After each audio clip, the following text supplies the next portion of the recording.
Hello everyone, this is Priyanka Jakhad and I welcome you all at Government Job Alert. I hope आप सभी अच्छे होंगे। तो ETT 5994 के कैंडिडेट के लिए एक बहुत बड़ी अपडेट है।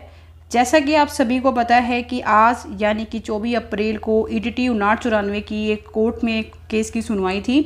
और देखिए ये जो केस था, ये केस बेसिकली फाइल किया गया था जो एक्स सर्विसमैन जो कैंडिडेट हैं उनके द्वारा। बेसिकली जो उनकी जो कैटेगरी में जो एक टेक्निकल इशू की वजह से जो उनकी जो सब कैटेगरीज थी वो रॉन्ग शो की जा रही थी, इसी को लेकर देखिए ये पूरा जो आज का ये केस था। और इसको लेकर देखिए आज रूम नंबर 36 में सुनवाई थी और अर्जेंट में ये केस था। और इसकी देखिए आज फर्स्ट हेयरिंग थी और फर्स्ट हेयरिंग के बाद आज इस केस को डिस्पोज ऑफ भी कर दिया गया है। सबसे बड़ी और सबसे अच्छी बात तो देखिए इस केस की यही मैं मान के चलूँगी कि पहली बार ऐसा हुआ है कि ईटीटी का कोई केस जिसकी फर्स्ट हेयरिंग में उस केस को डिस्पोज ऑफ कर दिया गया। मतलब शायद ही कभी कोई इस तरह का केस रहा होगा। स्पेशली ईटीटी की अगर हम हिस्ट्री उठा के देखें जहाँ पे फर्स्ट हेयरिंग पे कोई केस इस तरह से डिस्पोज ऑफ किया जाए और न सिर्फ डिस्पोज ऑफ किया जाए, जो डिसीजन है वो भी कैंडिडेट के फेवर में आए, ये भी बहुत बड़ी बात है। तो देखिए आज जो केस है ये इसकी हेयरिंग हो चुकी है, केस को डिस्पोज ऑफ कर दिया गया और डिस्पोज ऑफ करने के साथ ही देखिए ये जो ऑफिशियल ऑर्डर है वो भी जारी कर दिए गए हैं। तो चलिए अब हम देखते हैं कि ऑफिशियल ऑर्डर में एट द एंड क्या डिसीजन लिया गया है और क्या कुछ पूरा मैटर है। और इससे पहले देखिए अगर आपने अभी तक इस चैनल को सब्सक्राइब नहीं किया तो प्लीज़ इस चैनल को ज़रूर सब्सक्राइब करें और डिस्क्रिप्शन में दी हुई लिंक से टेलीग्राम चैनल पे भी ज़रूर जुड़े। तो देखिए ये था जो हाई कोर्ट के जो ऑफिशियल ऑर्डर है, ये Jaskaran Singh versus state of Punjab ये पूरा केस था। और यहाँ से देखिए यहाँ से जो मेन केस की जो ऑर्डर है वो स्टार्ट होते हैं। तो यहाँ पे देखिए हाई कोर्ट ने सबसे पहले यही बात बोली है कि जो पिटिशनर है उनका मेन जो कंसर्न था कि directed that respondent to consider the candidate of the petitioner under the ex serviceman self in their respective category for the recruitment of post ETT cadre. तो देखिए यहाँ पे है कि जो पिटिशनर को एक्स सर्विसमैन सेल्फ की कैटेगरी में कंसीडर करने के रिस्पोंडेंट को ऑर्डर जारी किए जा रहे हैं। बेसिकली क्या था देखिए इनका इशू, जो एक्स सर्विसमैन कैंडिडेट थे, जो सेल्फ कैंडिडेट थे, इनकी जो कैटेगरी थी बाय मिस्टेक इन्हें डिपेंडेंट की कैटेगरी में डाल दिया गया था। तो इसी को लेकर देखिए ये मुद्दा था और ये देखिए बहुत टाइम से कैंडिडेट काफ़ी ज़्यादा परेशान थे, क्योंकि ये इसके रिगार्डिंग देखिए काफ़ी बार मीटिंग भी कर चुके हैं डिपार्टमेंट में, एजुकेशन मिनिस्टर से बहुत बार इनकी मीटिंग भी हुई है। और एट द एंड जब इनका कोई सोल्यूशन नहीं निकला तो इन्होंने कोर्ट का रुख किया और कोर्ट से देखिए आज कहीं ना कहीं इनके लिए पॉजिटिव ही एक आउटपुट निकल के आया, कहीं ना कहीं इनके लिए बहुत ही फेवरेबल टाइम पीरियड रहा। और देखिए यहाँ पे हाई कोर्ट ने काफ़ी कुछ अपने ऑर्डर में बातें मेंशन की हैं। Learned counsel submit that the petitioner had applied for the post of ETT teacher under the ex serviceman category self. तो ये है कि इन्होंने क्या किया था कि एक्स सर्विसमैन सेल्फ की कैटेगरी के अंदर अप्लाई किया था। However due to technical error, तो देखिए क्योंकि टेक्निकल एरर की वजह से क्या हुआ कि इनकी जो कैटेगरी थी एक्स सर्विसमैन डिपेंडेंट की कैटेगरी शो की जाने लगी। तो देखिए जो खुद जो एक्स सर्विसमैन है उनकी जो सब कैटेगरी होती है वो सेल्फ कैटेगरी ही होती है। डिपेंडेंट में उनकी फैमिली के जो मेंबर्स हैं वो डिपेंडेंट के अंदर सब कैटेगरी के अंदर कंसीडर किए जाते हैं। बट यहाँ पे बाई टेक्निकल इशू क्या हुआ कि इनकी जो कैटेगरी थी वो सेल्फ की जगह डिपेंडेंट कैटेगरी इनकी शो की जाने लगी। और एट द एंड इशू ये था कि देखिए इनके पास ऑब्वियस है क्योंकि ये खुद एक्स सर्विसमैन है तो इनके पास सेल्फ का तो सर्टिफिकेट है बट इनके पास डिपेंडेंट का सर्टिफिकेट तो नहीं होगा, ऑब्वियस है। तो इसी को लेकर देखिए ये पूरा मुद्दा था और इवन डिपार्टमेंट ने इनको ये तक बोल दिया था कि अब हम आपको विद हेल्ड की कैटेगरी में रखेंगे क्योंकि आपके पास डिपेंडेंट का सर्टिफिकेट आपके पास है नहीं, यानी कि जो कैटेगरी आपके फॉर्म में शो की जा रही है वो आपके पास है नहीं। और एक्स सर्विसमैन हम आपको कंसिडर करेंगे नहीं क्योंकि आपके फॉर्म में शो नहीं की जा रही है। और इसी को देख कर देखिए यहाँ पे कुछ एनोक्सिस वगैरह के दिए गए बातें ये आपके लिए ज़्यादा इंपॉर्टेंट नहीं है।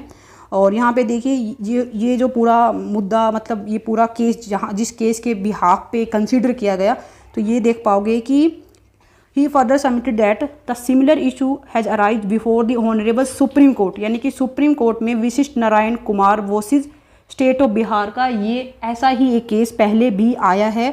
और उस केस में क्या डिसाइड हुआ है, decided in the favour of the petitioner. तो वहाँ पे क्या रहा था कि जो पिटिशनर के जो फेवर में डिसीजन लिया गया था, क्योंकि वहाँ पे क्या माना गया था कि एरर कैन बी रेक्टिफाइड, मतलब कि इस तरह की जो एरर है उन्हें रेक्टिफाइड किया जा सकता है। In this regard collective representation dated 8 April 2024 has been submitted by them. इसके रिगार्डिंग देखिए जो कैंडिडेट थे उन्होंने इस डेट को एक एप्लीकेशन भी, एक रिप्रेजेंटेशन भी अपनी दी थी, और हालांकि उसके ऊपर अभी तक कोई भी रिस्पॉन्स नहीं मिला था उन कैंडिडेट को, क्योंकि देखिए बेसिकली इशू तो यही था कि वो काफ़ी बार कांटेक्ट करने की कोशिश तो कर रहे थे डिपार्टमेंट से, बट उन्हें कोई खास रिस्पॉन्स नहीं मिला। ही does at the stage on instruction submits that the petitioner are being considered। मतलब अब क्या किया जा रहा है कि इस पे अब डिसीजन लिया जा रहा है कि इसी के बिहाफ पे जो कैंडिडेट है उन्हें कंसीडर किया जाए in a positive manner. In case a direction is given to the respondent to decide the same in the time bound manner by granting them an opportunity of hearing. तो अब यहाँ पे देखिए court ने बात बोली है कि क्योंकि टेक्निकल इशू की वजह से उनकी जो कैटेगरी है वो सही शो नहीं की जा रही, मतलब जो सेल्फ के कैंडिडेट थे उन्हें डिपेंडेंट की कैटेगरी में डाल दिया गया था, तो अब उन्हें एक मौका दिया जाए, उनकी जो भी बात है उन्हें सुना जाए, जो भी टेक्निकल इशू की वजह से जो मिस्टेक हुई है उसे ठीक किया जाए। अब है on asking the court mister Satnam Preet Singh DAG Punjab accept the notice on the behalf of respondent. तो यहाँ पे देखिए जो DAG सर है इन्होंने on the behalf of respondent यहाँ पे नोटिस अपना जो इशू एक्सेप्ट किया है, और यहाँ पे देखिए उनकी तरफ से कोई ऑब्जेक्शन भी नहीं दायर किया गया कि हम इस चीज़ को लेकर ऑब्जेक्शन है। बेसिकली देखिए आज की जो सुनवाई थी बहुत ज़्यादा इंपॉर्टेंट थी, क्योंकि बहुत ज़्यादा कैंडिडेट देखिए इसी चीज़ को लेकर डरे हुए थे कि कहीं कोई स्टे ना लग जाए, कहीं इस केस में अगर नेक्स्ट डेट मिल गई तो कहीं कल को जाके यही केस बहुत ज़्यादा कॉम्प्लिकेटेड ना बन जाए, कहीं फिर से रिक्रूटमेंट पे स्टे ना लग जाए। तो देखिए अब उस तरह के डाउट्स तो आई होप आपके क्लियर हो चुके होंगे कि अब इस वजह से तो देखिए कोई स्टे नहीं लगेगा। हालांकि देखिए जो खुद पिटिशनर है वो भी खुद भी नहीं चाहते कि इसकी वजह से कोई भी किसी भी तरह का स्टे लगे, क्योंकि वो खुद भी देखिए काफ़ी मेच्योर पर्सन है, वो भी नहीं चाहते कि कोई भी रिक्रूटमेंट ख़राब हो। बाकी देखिए कोर्ट कचहरी के बारे में कोई कुछ भी नहीं कह सकता, क्योंकि काफ़ी बार पीछे देखने को मिला है कि डिपार्टमेंट ने खुद से स्टे ले ली थी, तो इसी की वजह से ज़्यादा कहीं ना कहीं कैंडिडेट के माइंड में एक फेयर था। बोल रखा है कि आगे इसमें दे रखा है कि in the view of above and without committing on the merits of the case the petition is hereby disposed of with the direction to respondent to consider and decide the collective representation dated this in light of the referred judgment within the period of 6 week। यानी कि अब क्या किया गया कि इन्हें within the 6 week के अंदर जो इन्होंने अपनी रिप्रेजेंटेशन इस डेट को लगाई थी इसे कंसिडर किया जाए। मीन्स जो इनका इशू था उस पर जो भी मैटर किया जाना चाहिए, जो भी अप्रोप्रिएट इनकी जो कैटेगरी वगैरह की रिगार्डिंग जो डिपार्टमेंट को किया जाना चाहिए था, जो स्टेप लिए जाने चाहिए थे वो स्टेप ले। मेन कंसर्न यही है कि विद इन द 6 वीक यानी कि 6 वीक्स के अंदर अंदर ही इन्हें अब अपना जो भी अप्रोप्रिएट डिसीजन है वो लेना होगा कि अब कैटेगरी वगैरह चेंज करें, इनकी जो भी इनका इशू है उसे रिजोल्व करें।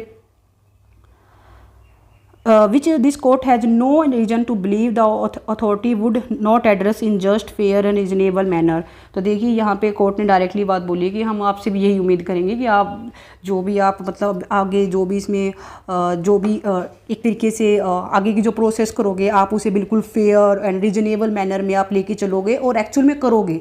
क्योंकि देखिए इससे पहले बहुत सारे केसेस तो ऐसे भी है जहाँ पे हाई कोर्ट के ऑर्डर आए हैं, but at the end department ने अपने बिहाफ पे अच्छे से स्टेप नहीं लिए। इसी को लेकर देखिए अभी कुछ टाइम पहले ETT जो 23/4 का जो पूरा केस है जिसमें कंटेम्प्ट ऑफ कोर्ट का जो अभी केस चल रहा है, तो उसी को लेकर है कि अब क्या है हम उम्मीद करेंगे डिपार्टमेंट से कि वो भी अपना जो भी काम है उसे अप्रोप्रिएट तरीके से करे।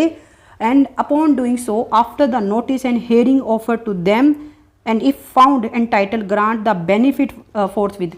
तो अब बोल रखा है कि अब क्या किया जाएगा कि जो भी कैंडिडेट है उनकी बात सुनी जाएगी, और बात सुनने के बाद जो भी वो अपने प्रूफ वगैरह दिखाएंगे डिपार्टमेंट को, उसके बिहाफ पे देखिए जो भी उनके लिए अप्रोप्रिएट हो सकता है कि अगर उनकी जो बातें हैं वो अप्रोप्रिएट मिलती है तो उन्हें उसका बेनिफिट दिया जाएगा। देखिए at the end benefit candidate को मिलेगा, क्योंकि उनकी कोई भी मिस्टेक नहीं थी। टेक्निकल एरर की वजह से जो उनकी कैटेगरी है वो रॉन्ग शो की जा रही है। देखिए टोटल 12 कैंडिडेट है, 12 कैंडिडेट की जो कैटेगरी है वो सेल्फ की जगह डिपेंडेंट शो की जा रही है। 1 या 2 या 3 कैंडिडेट ऐसे हो सकते हैं जो अपनी कैटेगरी खुद से गलत फील कर दे, बट सभी के सभी कैंडिडेट अपनी कैटेगरी रॉन्ग फील करे इसके चांसेस देखिए अपने आप में बहुत कम है। तो ये टोटल 12 कैंडिडेट है जिन्हें सेल्फ से उठा के डिपेंडेंट की कैटेगरी में डाला गया है। और देखिए यहाँ पे ऐसी बात भी बोली गई है कि अगर needless to say if the order are adverse to their interest। अब देखिए अगर कल को डिपार्टमेंट, अब क्या होगा डिपार्टमेंट इसके ऊपर डिसीजन लेगा कैसे क्या करेगा। अब हम अगर डिपार्टमेंट कोई जो डिसीजन है वो कैंडिडेट के एडवर्स में लेता है, यानी कि कैंडिडेट के अगेंस्ट कोई डिसीजन लेता है, तो वो देखिए जो पिटिशनर है वो फिर से वो बिल्कुल फ्री है to seek the legal redressal.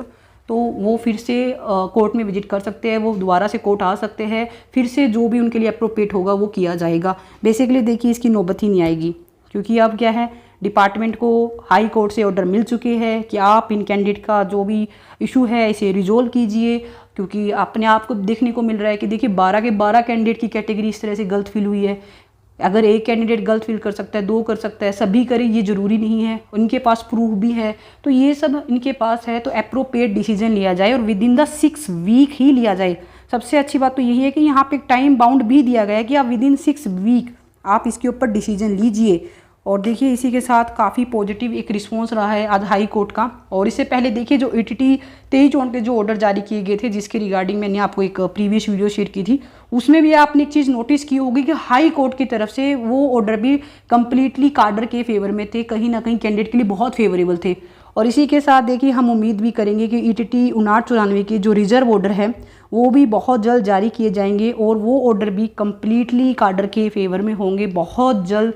जो एक ज्वाइनिंग का इतना बड़ा जो मुद्दा बना हुआ है कैंडिडेट का, वो सॉर्ट आउट होगा, बहुत जल्द कैंडिडेट को ज्वाइनिंग दी जाएगी। बाकी इसके रिगार्डिंग आगे कोई भी अपडेट आएगी वो अपडेट भी आपके साथ इसी चैनल पे जरूर शेयर की जाएगी। इसके लिए इस चैनल को जरूर सब्सक्राइब करें। Wish you all the best. Thank you.